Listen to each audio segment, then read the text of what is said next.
Hi everyone. I just wanted to upload a video for you about what you can sow in March with the aid of heat underneath it for germination, or on a hot windowsill in a plastic bag or a propagator lid, but it needs a little bit of heat. Last month in my, what are we now, March? Last month in my February video, I covered quite a lot of things, so I will put a link and you can go and have a look and see what I was growing. For instance, I'm just going to go through very quickly. Aubergines are all in last month's. I just want to show you where my aubergines are at, and all I can do is just go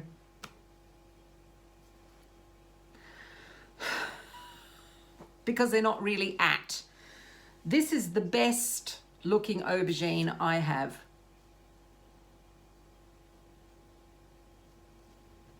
It's a little sad.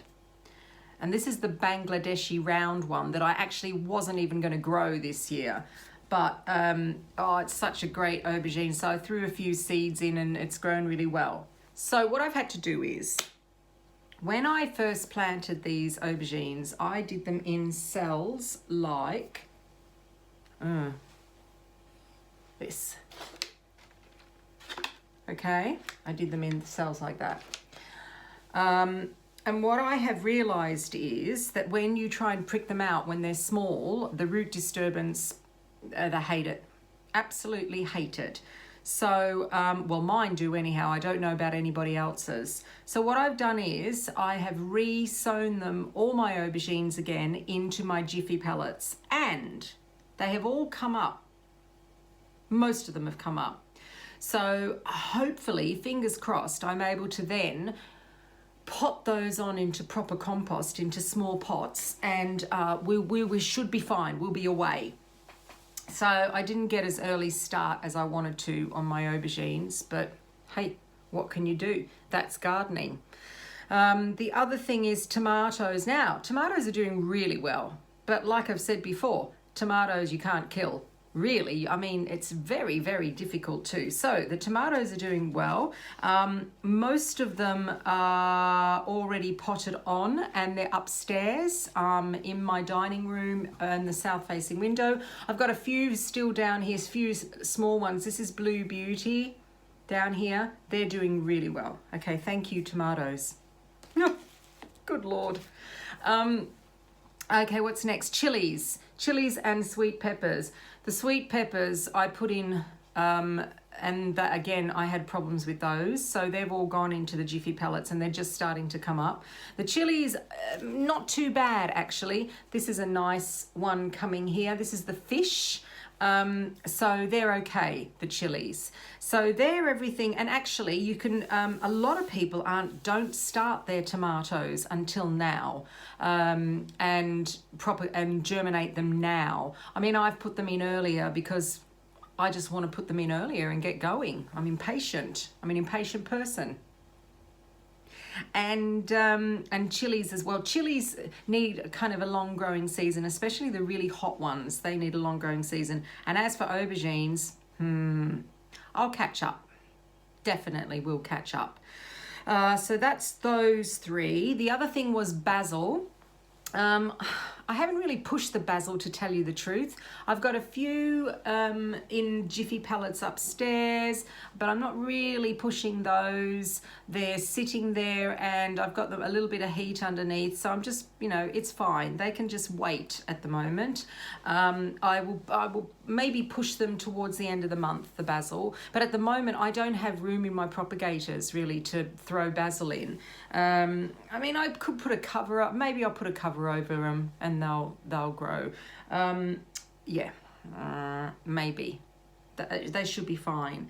What else have we got? That's the basil. Cucumbers. So cucumbers, I've already potted on quite a few. Cucumbers grow so fast. So if you don't have room inside, don't plant them yet.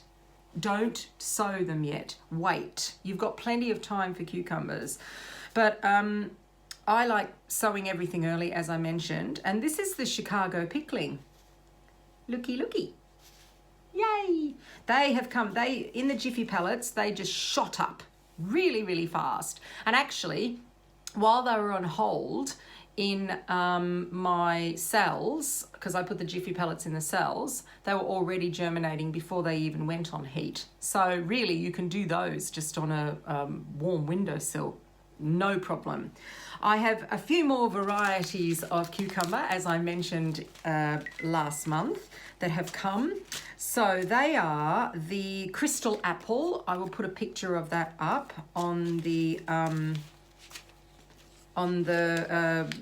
here on this YouTube, and I really like the crystal apple. I never used to really like it, but I've kind of learnt to like it, and it's about that big. It is of like a white color.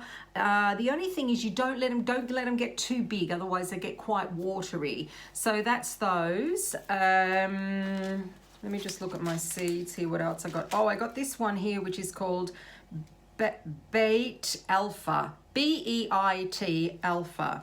And you don't have to peel this cucumber. It is really, really nice. You eat them small, and like I said, you don't have to peel them. They were developed in a kibbutz on an Israeli farm.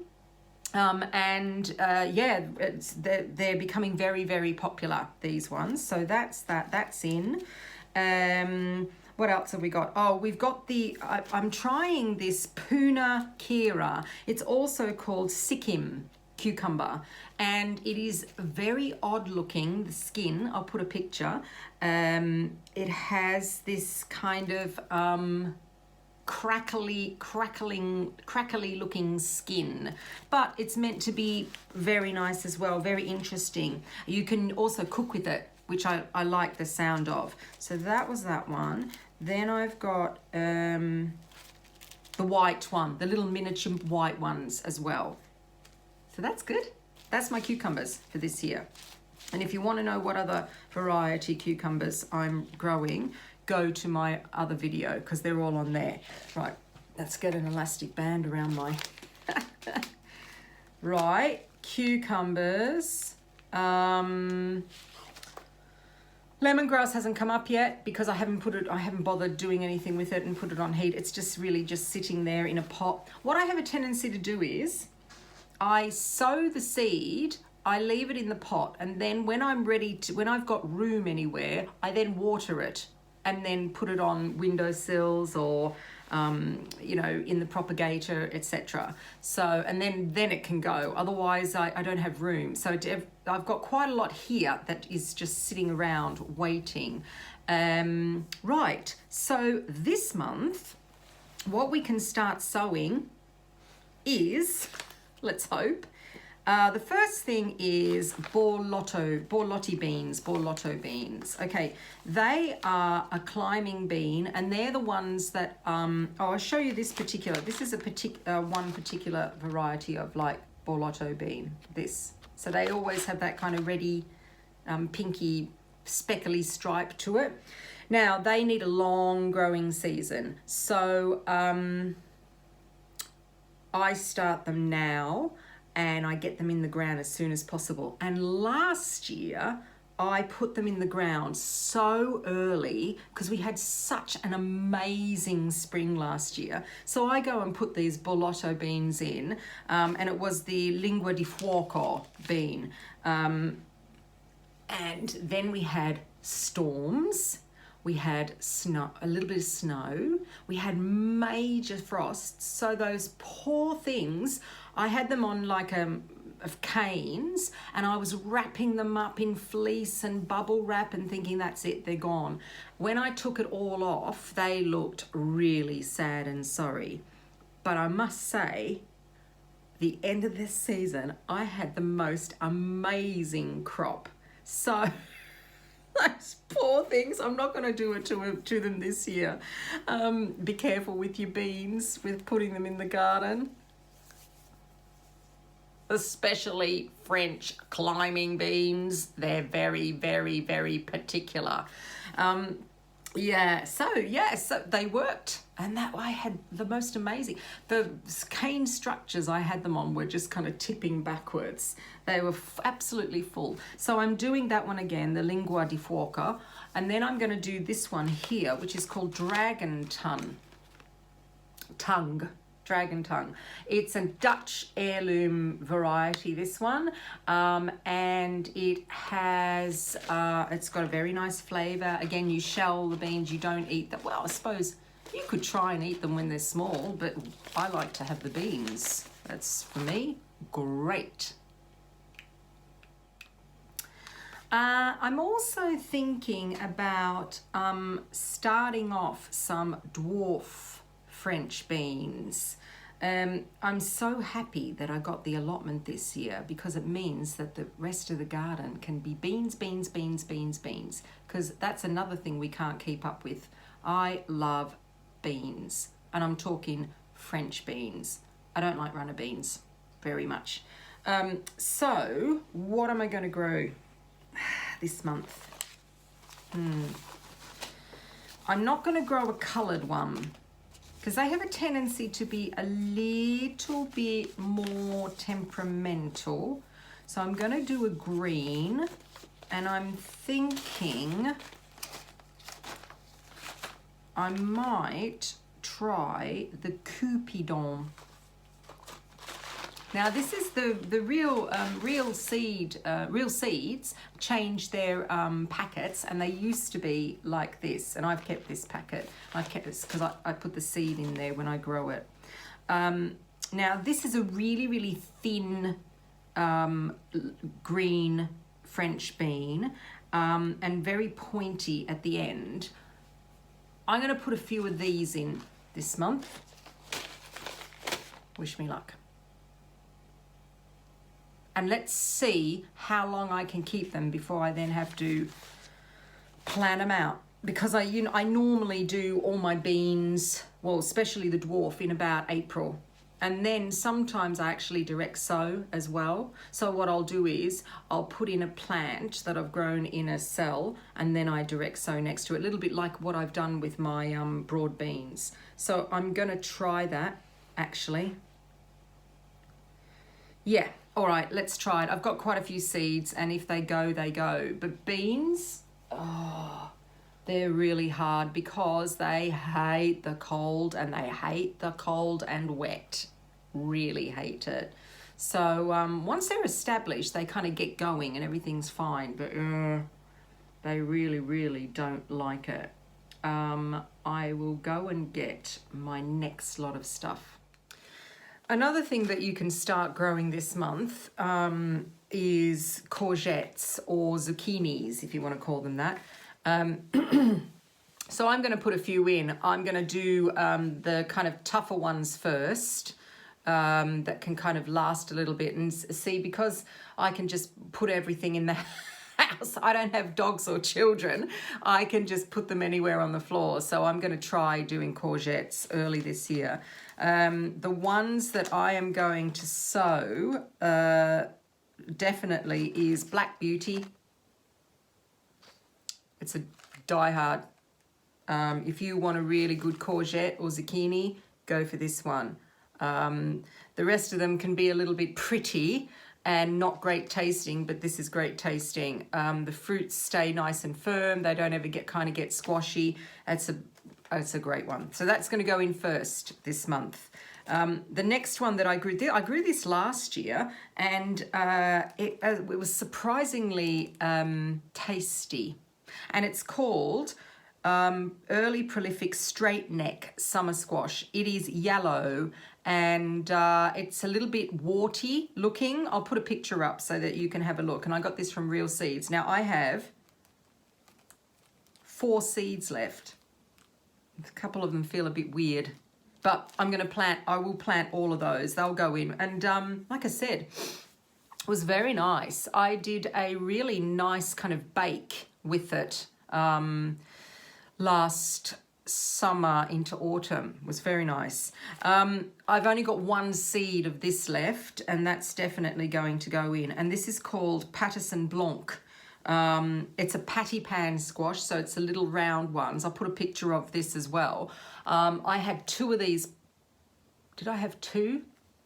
I think in the end I only had 1 of these plants, and it was huge. I mean, really, really huge. And you can get these, you can grow them and have them really small, and they're really nice, sliced raw, or you grow them a little bit bigger. And I remember doing a recipe where I stuffed them, and they were really, really nice. And they're white, kind of bluey white, greeny bluey white. So I'm going to put that one in. Another one I definitely do is I always do a kind of yellow courgette, and this is the Burpees Golden Zucchini. I didn't put these in last year. I probably had too many. Again, from Real Seeds, a really, really good one as well. They don't get too big. They stay nice and firm.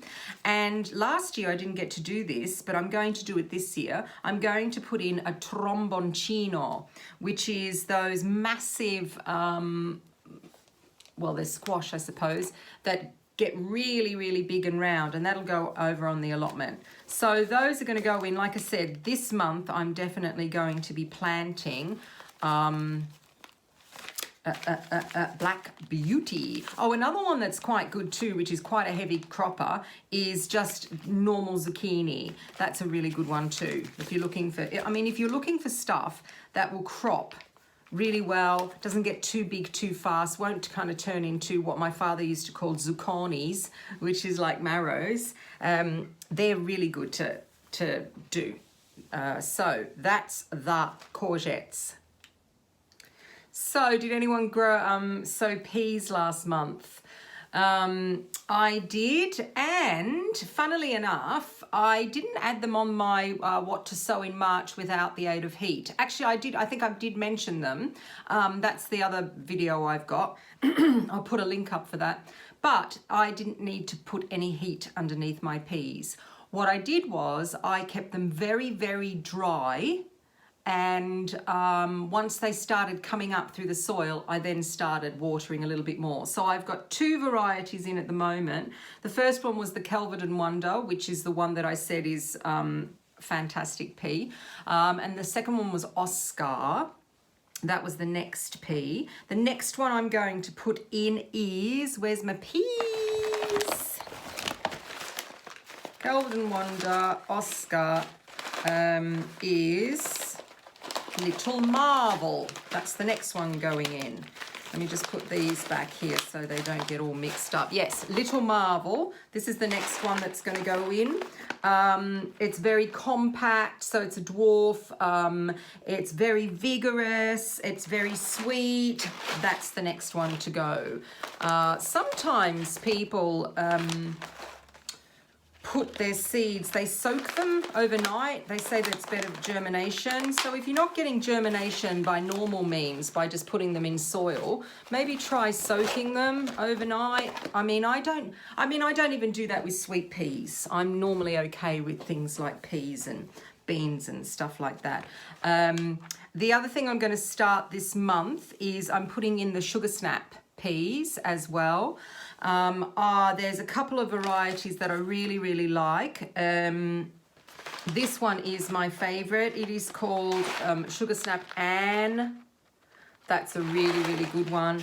Very, very prolific. This one I grew last year. This is a good one too. It's called Jessie. That's a dwarf Sugar Snap. Yeah, that did really well last year. And the last thing I'm going to put in this month is I'm going to start my Mangetout. The Mangetout, so what do I like? I always like the yellow ones, and they're called Golden Sweet.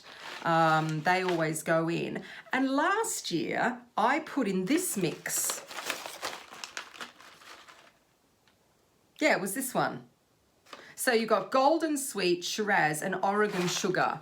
They're the 3 from Sutton's. I put them in last year, and they were absolutely fantastic.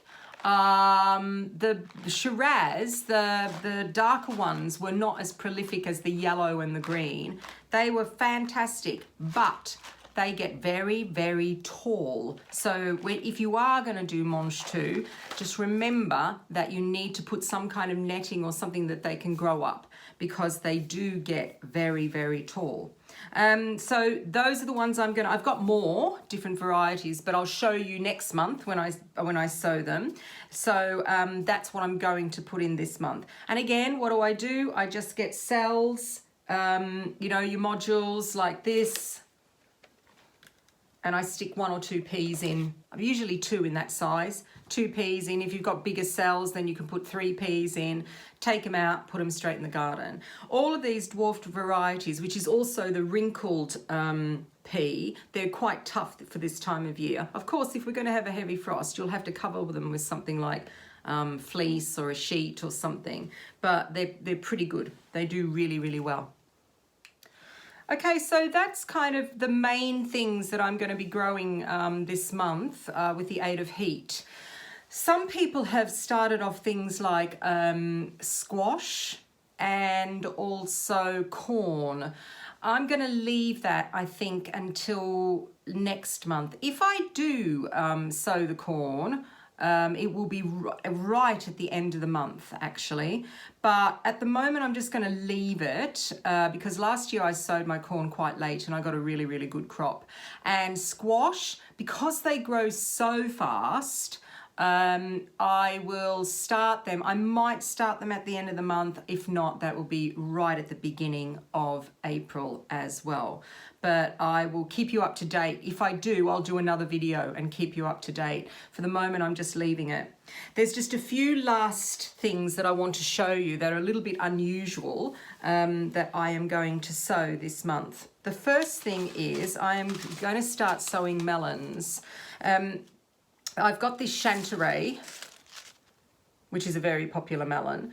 That's going in this month. I've got a few more coming actually, but they haven't arrived yet, so I'm waiting for them to come. And I'm going to try melons because I'm going to have a greenhouse. It will be nice to try. I remember when I lived in London, I did melon in a greenhouse, and it worked really, really well. Was it in a greenhouse? I don't even remember whether I had a greenhouse in London. Something's wrong with me. The other thing that's going in is, and I've already sowed it, is okra. I love okra. This is called Jing Orange. It's an unusual variety. There's one, the popular one is called Clemson Spineless. I think that's quite popular, quite prolific. Again, when I was in London, I grew okra and it did really well. I haven't been able to grow it here yet, but I will try again. What else have we got? Oh yes, Tomatillo. Now I grow the green and the purple Tomatillo, and I love Tomatillo. It's if you haven't grown it before, it's very, very interesting. It grows, it's the same as the Cape Gooseberry Physalis family, so it has like a sheath over it, and then you've got the fruit inside. The purple one's a little bit temperamental, but the green grows really well. It's a very, very tall plant. It gets to about 4 foot, so just remember that, on a stalk. It's like a tree.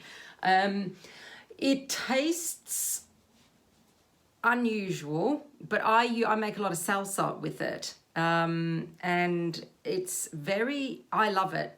I love Tomatillo.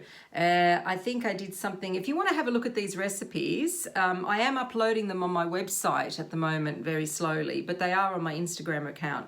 Everything that I've done is on the Instagram account. And the last thing is a Tamarillo. Now, Tamarillo normally is the large red things, and this isn't. This is a dwarf one, a little orange one. So I'm going to try that this year as well. And I think that's about it. Let me just check my list. Yes, that is about it. Showed you my tomatoes.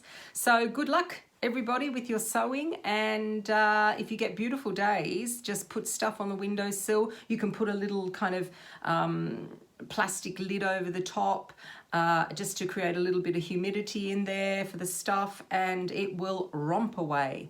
So if you like my videos, it'd be really nice to give me a thumbs up and subscribe, because I will be doing this every month. And so I'll see you next month. Bye.